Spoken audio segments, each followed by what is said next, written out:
My name is Aria Mia Loberti, and I'm here to talk a little bit about my debut acting role in All the Light We Cannot See, which is now streaming on Netflix. You went from being a lifelong student Yeah. to all of a sudden a really vastly different world that I think a lot of us can't even comprehend. No, I can't either. It's okay. Can you share a little bit about what that was like?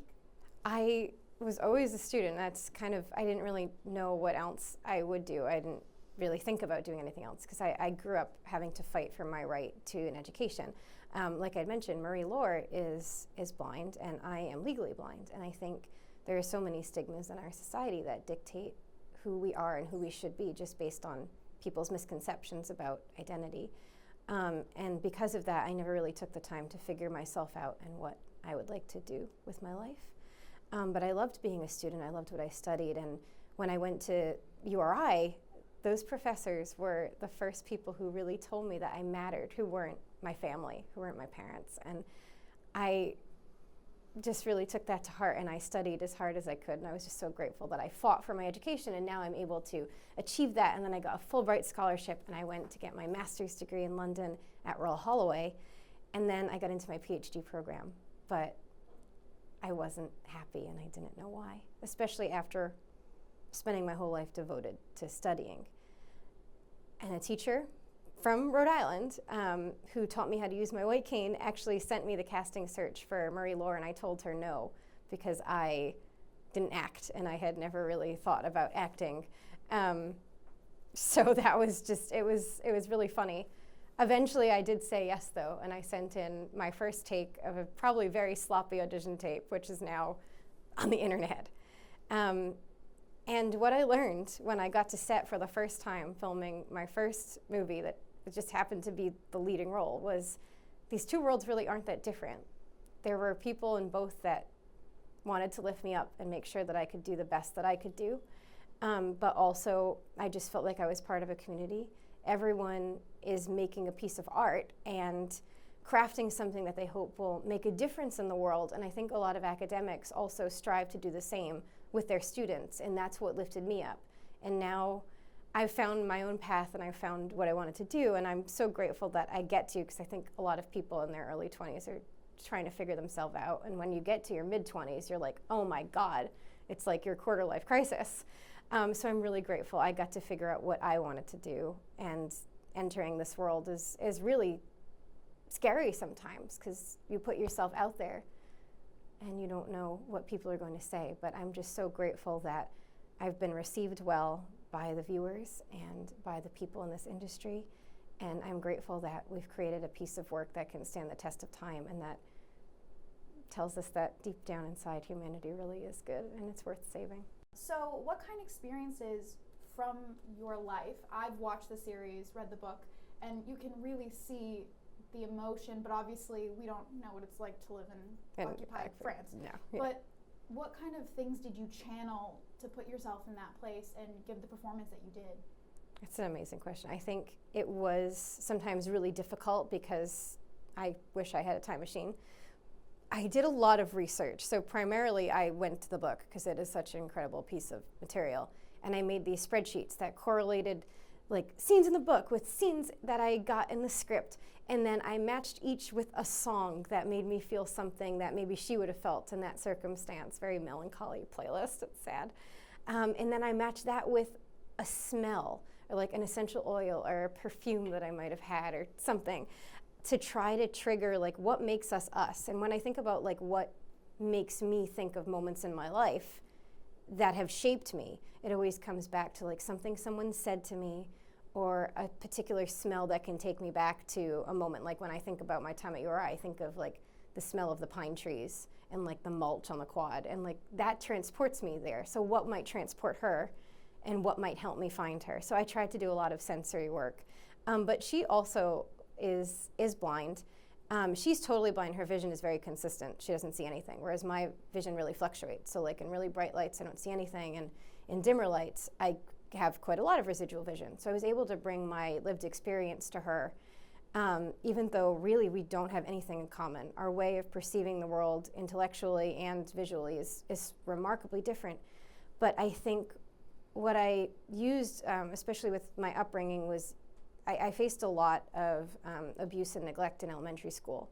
And a lot of times that taught me that I should mask my identity, my culture, as a low vision person.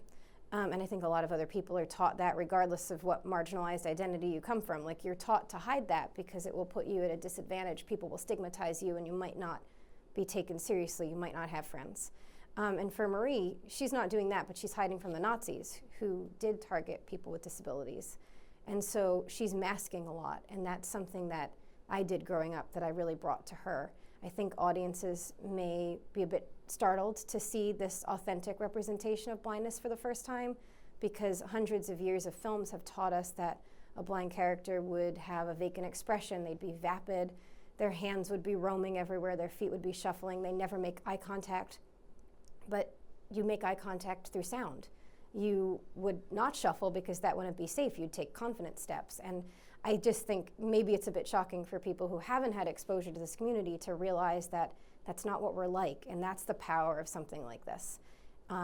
So that maybe some other little girl sitting in school doesn't have to go through what I went through, because those stigmas and stereotypes can be diminished a little bit. And it's a real privilege to tell that story.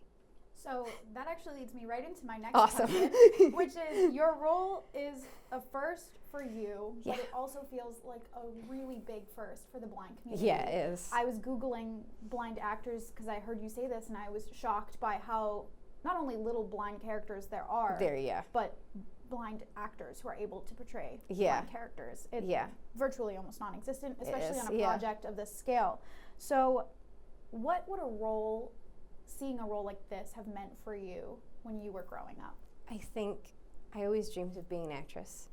I always wished I could do it. And I was in community theater, I think, up until I was like 8 maybe. And it was something I loved. And I was in school plays that had to include everybody. But I just felt like I was always stifled from pursuing that dream. I didn't think there was a place for me. And if I had had a show like this on TV, if I could turn on an interview like this and see someone like me on screen, my whole life would have been different. And I don't know how it would have been different, but at the very least, I would have been pursuing what I knew made me happy instead of swallowing it down. And not that my academics did not make me happy, but I think I would have maybe taken the risk to audition for theater at URI or take a theater class even, which I never did. At URI, the one theater class I enrolled in, I left 2 days into the semester because it kind of hurt too much to be there, which is not a story I often tell.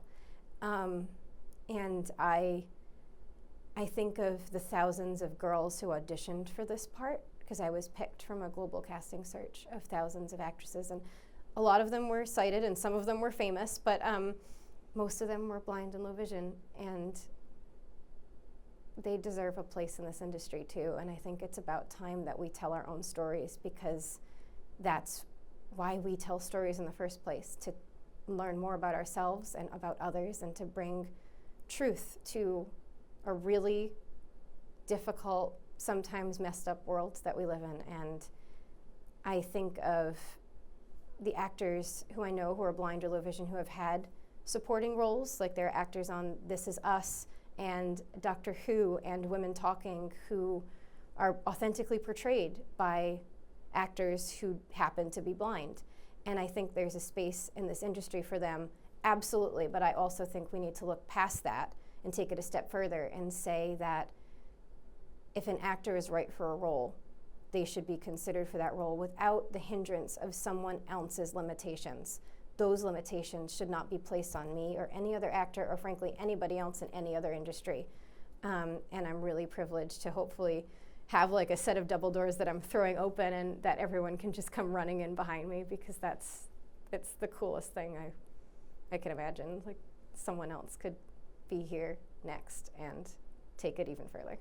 Now going back a little bit to your time at URI, you did a TED Talk. I did. That I have watched. Oh no. And it was great. And a quote that you pulled from Malala, I believe. You said, "I raise up my voice not so that I can shout, but so that those without a voice can be heard."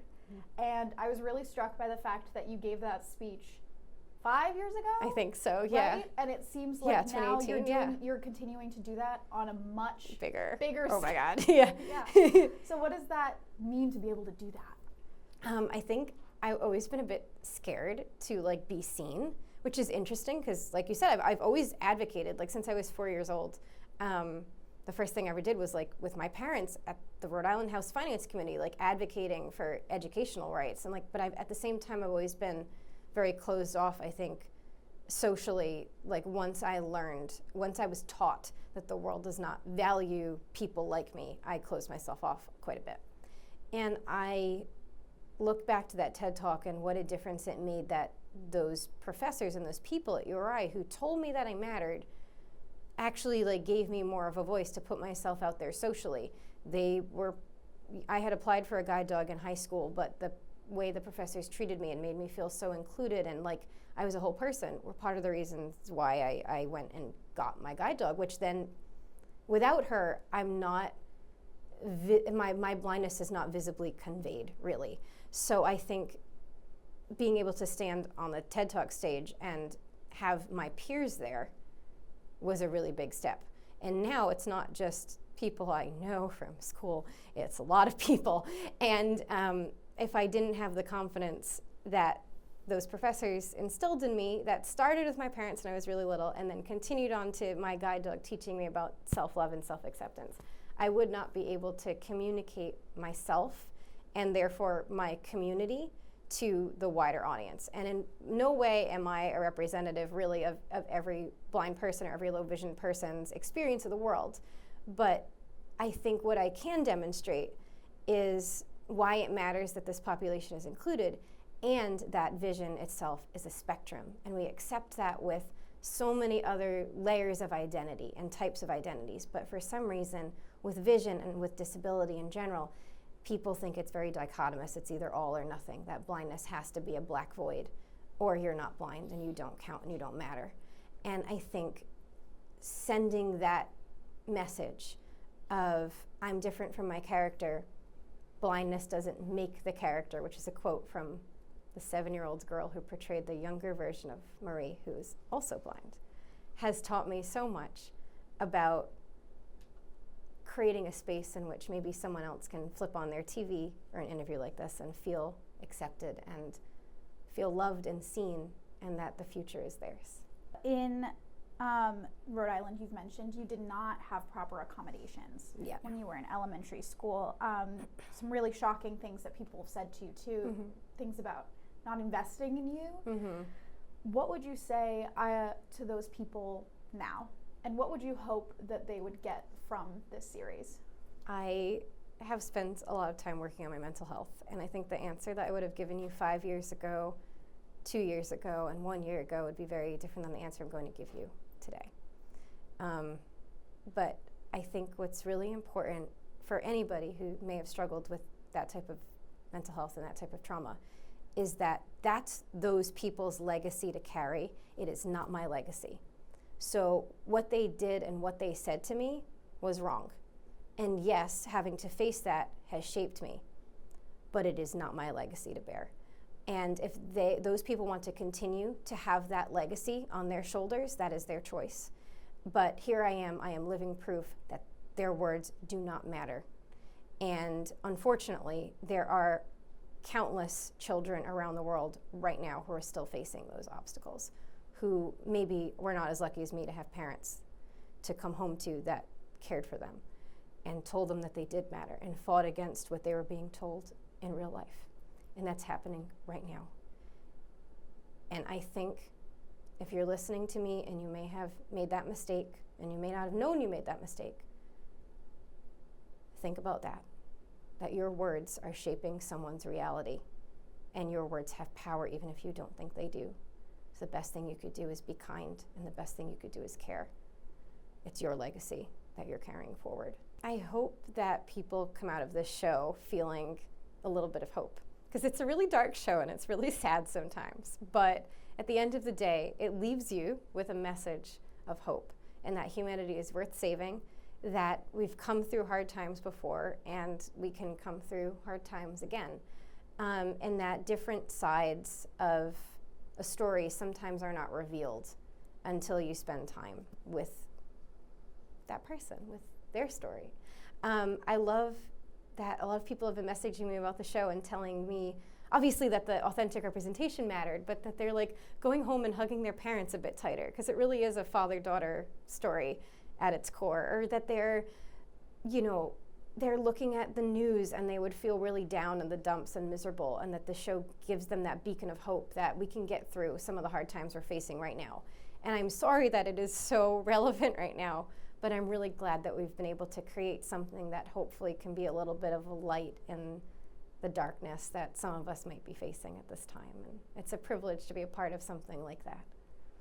So now I want to give us an opportunity to nerd out a little bit. Yeah. I know that you were apparently very involved with the creative process. Yeah. I also know that there are a number of differences between the book and the show. Yeah. I don't know if you have played a hand in any of those, but I'm curious to see if there's anything, maybe, I know you can't share too much, but anything you can share about how involved you were in that process and how much of a say you had in creating this show. It's so cool. No, I think when I got to set, it was my first time on set, my first time doing any of this, and I didn't know that you couldn't just, you know, read the script and then send a 6-page long essay about your feelings on the script to the director and the screenwriter. I didn't know that that wasn't a normal thing to do. So both Sean Levy, who directed and produced, and Stephen Knight, who wrote the screenplay, were really actually interested in hearing my thoughts on this. And it started out as, how do we convey this character authentically? We don't want there to be stereotypes here. We want her to be a real person. And we have this amazing source material, but it's still written by a sighted person.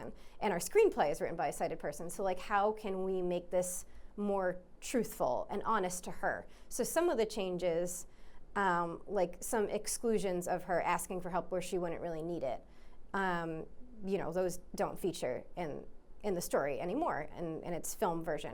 But other things that, you know, we were just reading the script together, and I was enjoying some of the changes that Stephen had made, and he and Sean would explain to me like why it's so important to create changes, because it's existing in a visual medium, a sonic medium, and in the book you're just experiencing the text. So certain things wouldn't translate into that medium, and they're trying to convey a message that can exist in both places, but you have to take creative liberties to do that.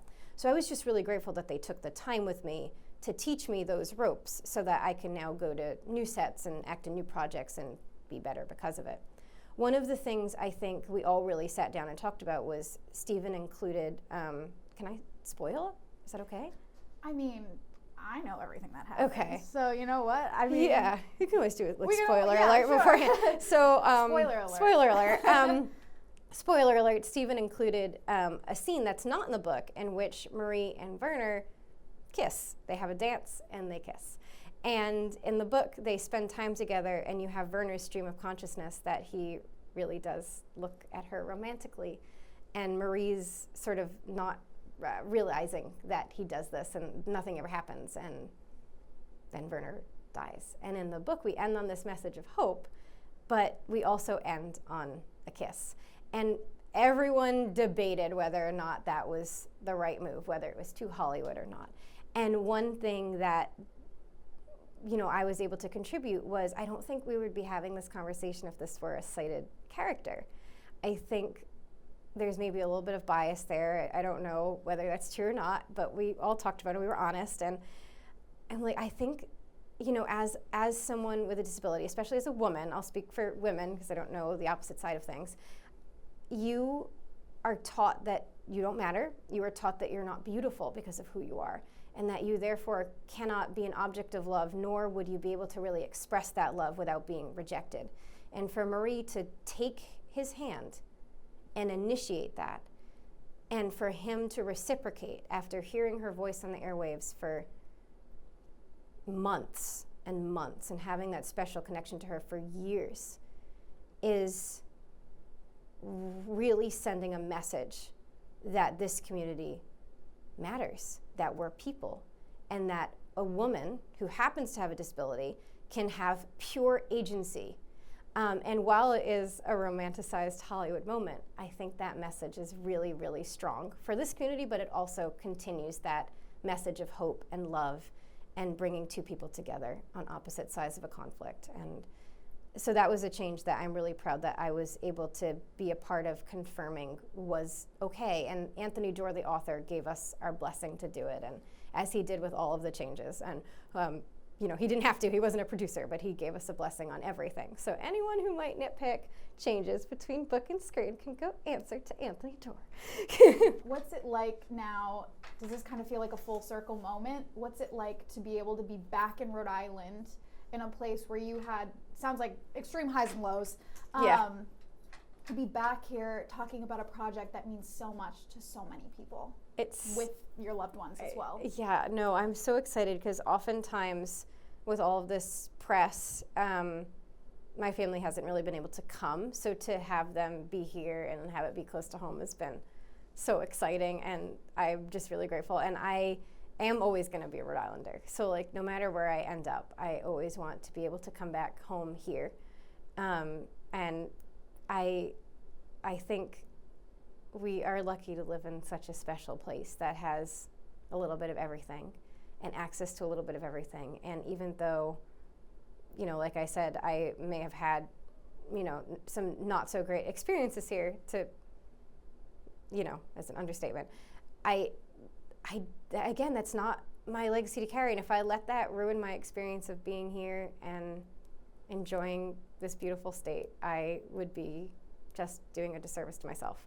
So I really appreciate that my whole family gets to rally around me, that I can come back to Rhode Island, even though I'm literally only here for 24 hours because I have to get on a plane at 4 a.m. to go to LA.